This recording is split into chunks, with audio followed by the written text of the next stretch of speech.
Perkembangan situasi terkini jangkitan COVID-19 di negara Brunei Darussalam. Dua kes dikategorikan dalam kategori 5 iaitu mereka yang memerlukan rawatan di unit rawatan intensif ICU. Manakala dua kes berada di kategori 4 iaitu mereka yang memerlukan bantuan oksigen dan di bawah pemantauan rapih. Kementerian Kesihatan dalam siaran medianya melaporkan 87 kes baharu dicatatkan hari ini, menjadikan jumlah keseluruhan kes kepada 142,166.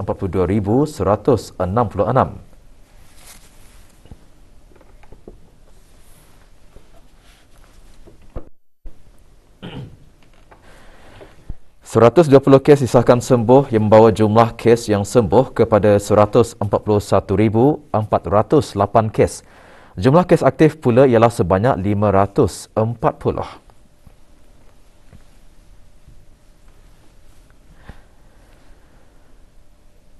Sementara itu, sehingga 3 Mei 2022, 50.5% dos vaksin telah diberikan kepada kanak-kanak berumur 5 hingga 11 tahun, manakala liputan bagi penduduk negara yang telah menerima 3 dos vaksin adalah pada kadar 65.6%.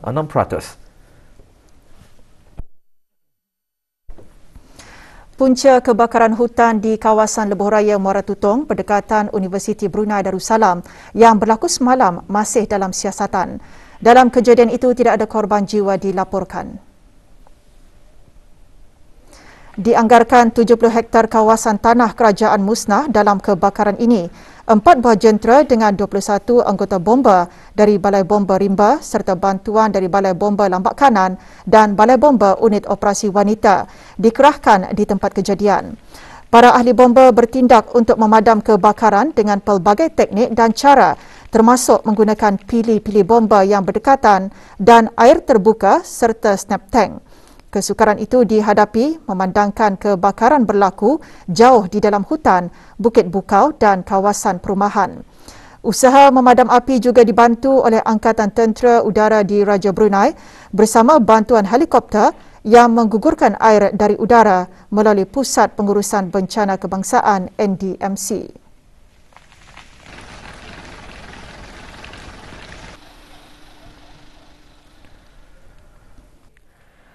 Mudah dan menjimatkan tempoh perjalanan selain memudahkan terbinanya Jambatan Sultan Haji Marali Saifuddin juga membantu mengeratkan hubungan kekeluargaan apatah lagi dalam suasana menyambut Hari Raya Aidilfitri.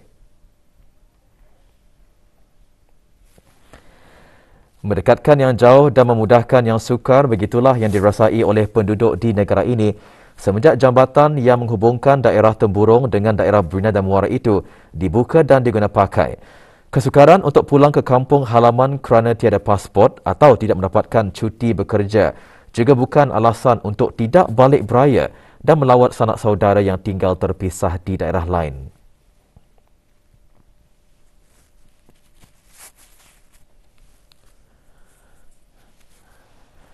Kemeriahan dan kegembiraan pulang beraya menziarahi saudara di kampung dapat dinikmati walaupun dalam norma baharu.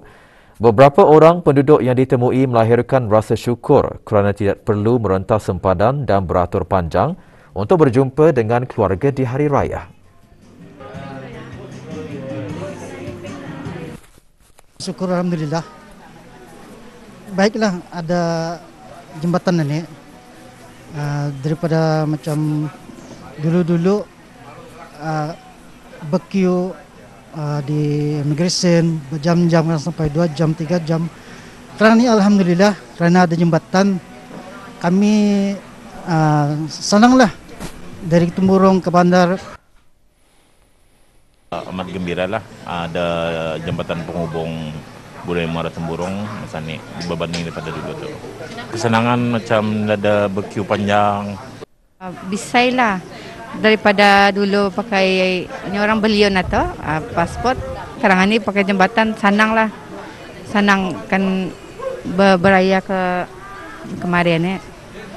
Indah lagi payah pakai pasport. Sambutan Hari Raya Aidilfitri lebih ketara kemeriahannya dengan hidangan pelbagai jenis kuih raya. Di sebalik kemunculan pelbagai jenis kuih raya moden dengan rasa dan bentuk yang berbeza, kuih tradisional masih kekal dinikmati semasa musim perayaan ini.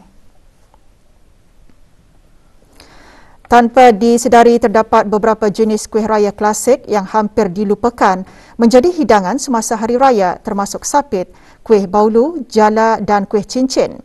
Kemungkinan permintaan bagi jenis-jenis kuih tersebut semakin berkurangan atau kuih-kuih tersebut sudah dianggap kuih-kuih makanan harian yang mudah diperoleh di pasaran dan tidak ada lagi yang berkebolehan membuat kuih tersebut. Kuih dan biskut moden juga semakin menarik perhatian, namun keunggulan beraneka jenis kuih-muih raya tradisional tetap dihidang di setiap meja semasa musim perayaan.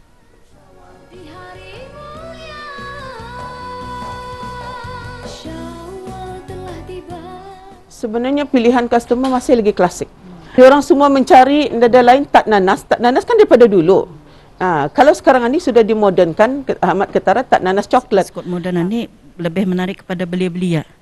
Ia satu inovasi juga. Tapi yang lama-lama itu tetap kekal jual laku kan. Prefer lagi yang asli punya lah. Because dah banyak macam bahan-bahan itu lah. Kalau yang baru ni bukan dah suka, tapi mau tu anak muda punya. Lagi dulu tu orang masih lagi adalah sehingga sekarang ni yang dapatnya orang walaupun ia banyak saingannya macam kuih-kuih lama dan juga kuih moden. Pelbagai jenis biskut dan kuih raya baharu sebenarnya mempunyai bahan-bahan yang sama dengan jenis biskut tradisi yang wujud lebih 50 tahun lalu. Cuma ia diolah mengikut peredaran zaman dengan nama yang lebih moden.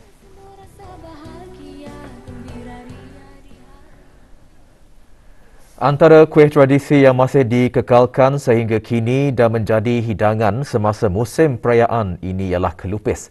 Ia mendapat sambutan yang menggalakkan dan sebahagian besar masyarakat Brunei menjadikan kelupis sebagai hidangan utama. Pewarta RTB Azizi Ahmad membawakan laporannya.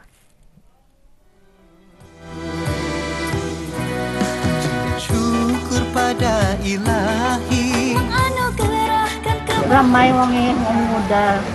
Dah pulang cukup tangan dah terbuat pulang. Diperbuat daripada santan dan beras pulut serta daun nyirik sebagai pembungkus. Kelupis antara menu wajib bagi acara-acara tertentu termasuk Aidilfitri.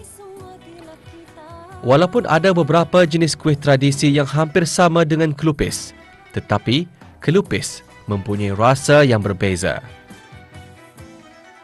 Ia diperbuat daripada asalnya daripada dadih. Dan tu cuba yang mengubah saja acuan-acuannya seperti kelupis dibungkus dengan daun nirika.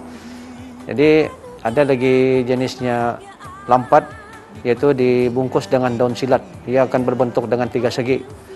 Ada lagi jenisnya lamban. Lamban ini sama juga.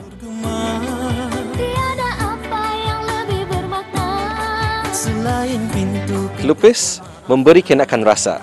Ditambah lagi apabila dimakan dengan kari, rendang atau kuah kacang. Maka, tidak hairanlah ia menjadi juadah utama hari raya. Sejajar dengan peredaran masa, kelupis kini diberikan inovasi dengan tersedia dalam produk sejuk beku. Alhamdulillah sambutan menempah kelupis ini memang terlalu banyak dan bukan sejak acara hari raya, memang acara lain pun dorang mau jual, membooking. Aidilfitri kita pohonkan kemaafan. Keunikan rasa kelupis telah menjadikan makanan tradisi ini sentiasa mendapat tempat di hati masyarakat di negara ini. Semoga kelupis kekal menjadi hidangan istimewa di hari raya. Laporan Azizi Ahmad untuk Berita RTB. Nostalgia kad raya sudah pastinya menjadi kisah yang akan dikenang setiap kali menjelangnya hari raya, di mana pada satu ketika dulu mengirim kad raya menjelang Aidilfitri ibarat satu kemestian untuk setiap orang. Tapi kini dalam era moden, ditambah dengan adanya teknologi canggih, kad-kad raya sudah semakin kurang mendapat tempat dan hanya tinggal sebagai satu kenangan. Masa tidak dapat diputar kembali, namun itulah hakikatnya. Apabila mengimbau kenangan silam setiap kali menjelangnya 1 Syawal, Kedatangan posmen pastinya saat yang amat dinanti-nantikan bersama kiriman kad raya daripada ahli saudara mara dan juga sahabat handai. Kalau kita mengimbas pada tahun awal dalam tahun 50-an dulu, keluarga-keluarga yang terdekat itu berkunjung ke rumah-rumah, orang yang jauh-jauh itu dulunya mana ada telefon, ada apa, semua sekali menggunakan kata raya. Jadi kata raya itu pun dibuat sendiri itu, ditulis dengan kertas. Kad raya umpama satu tanda ingatan, namun hakikatnya dengan peredaran zaman, kegairahan mengirim kad raya sudah semakin pupus. Pada tahun-tahun 60-an dan 70-an, kad-kad raya biasanya direka sendiri dengan pelbagai bentuk dan saiz mengikut citarasa pengirim.